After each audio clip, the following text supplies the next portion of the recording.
اللہ کا واسطہ دیتا ہوں فیصلہ آباد سے دھوکہ نہ کھاؤ، اس کے بازاروں سے دھوکہ نہ کھاؤ، ہوش میں آؤ، ہم غلط جا رہے ہیں۔ اور میرے بھائی اگر مر کے اللہ کے پاس جانا ہے تو اس زندگی سے واپس آؤ، واپس آؤ، میں اللہ کو اس کے رسول کا واسطہ دیتا ہوں۔ اگر مر کے کہیں اور چلے جانا ہے، اگر مر کے اللہ کے پاس نہیں جانا یا اللہ کے رسول کا سامنا نہیں ہے، جو مرضی کرو، پھر ہم بھی چھوڑیں، اب ہمیں بھی کچھ سمجھاؤ۔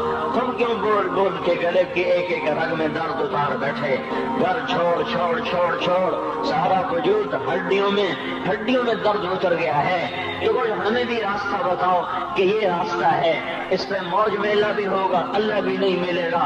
آؤ ہم سب پھر ہم بھی مل کر تمہارا ساتھ دیں۔ ہم کیوں ایسے کھاڑی اٹھائے ہوئے در در کی ٹھوکریں کھاتے پھر رہے ہیں؟ میرے بھائی، اور اگر ایسا کوئی راستہ نہیں ہے، اور میں بتا رہا ہوں کوئی نہیں ہے، کوئی نہیں ہے، کوئی نہیں ہے، میرے پاس کوئی مضمون نہیں بیان کرنے کو۔ میں یہ نوجوانوں کو دیکھتا ہوں، میرے بند ٹوٹ جاتے ہیں، میں دیوانہ ہو جاتا ہوں کہ میں ان کے کیسے دلوں میں اتر کر ان کے دلوں کی لگاموں کو اللہ کی طرف پھیر دوں اور اس کے رسول کی طرف پھیر دوں۔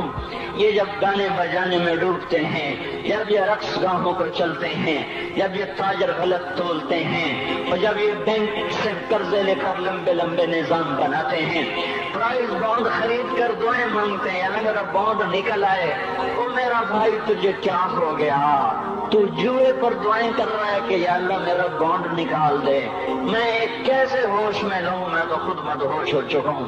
میں تو صدمے جیسے آدمی کو پاگل کر دیتے ہیں، دیوانہ کر دیتے ہیں۔ وہ دیوانگی کی کیفیت ہے کہ کوئی سنتا ہی نہیں، کوئی مانتا ہی نہیں، 4 دن کے تھوڑی دیر کے لیے ہائے ہائے کرتے ہیں، پھر وہی ڈگر، وہی راہیں، وہی غفلت، وہی صبحیں، وہی شامیں۔ کہاں سے کوئی آئے گا؟ کون سی آواز آئے گی؟ کوئی قیامت کے کڑکا کو سننا چاہتے ہو؟ کیا آسمان کے دھماکے سن کے توبہ کرنا چاہتے ہو؟ کیا آسمان کی بجلیوں کو کوندتا دیکھ کر پھر توبہ کرو گے؟ یا زمین کے کلیجے کو پھٹتا دیکھ کر پھر توبہ کرو گے؟ یا سمندر کی بکھری موجوں کو چڑھتا دیکھ کر پھر توبہ کرو گے؟ یا ہواؤں کے جھکڑ بگولوں کو دیکھ کر پھر توبہ کرو گے؟ نہیں نہیں، پھر توبہ کا وقت نکل جاتا ہے، ابھی وقت ہے، ابھی ہم لوٹ آئیں، آ جائیں۔ قبروں کی بوسیدگی یاد کرو، قبروں کے اندھیرے یاد کرو۔ اور میں آپ کو سنا رہا تھا، اس قبر نے مجھے روک لیا، اس کی ایک ایک مٹی کے ذرے نے مجھے کہا کچھ ادھر پڑھ دو، یہاں کوئی نہیں آیا۔ ہاں، کوئی نہیں آیا کرتا، کوئی نہیں آیا کرتا، یہاں علی فاطمہ جدا ہو گئے، باقی کون ہمیشہ رہ سکتا ہے؟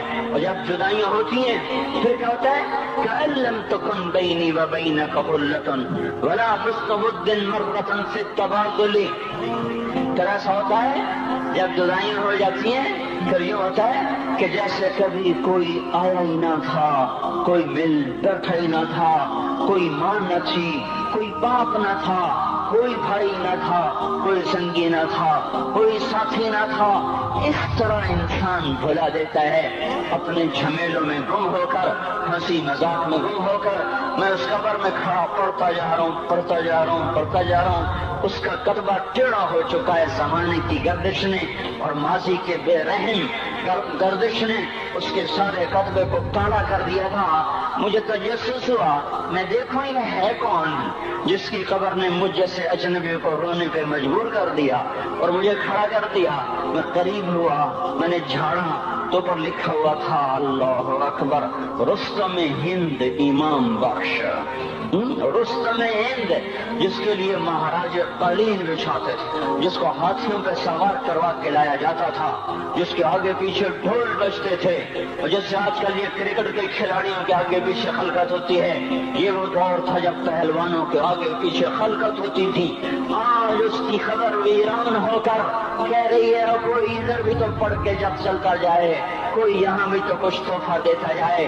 میرے محترم بھائیو، جب موت آئے گی تو کوئی اولاد یاد نہ کرے گی، کوئی ماں باپ یاد نہ کریں گے، مائیں لال بھول جاتی ہیں، ماؤں کو بچے بھول جاتے ہیں،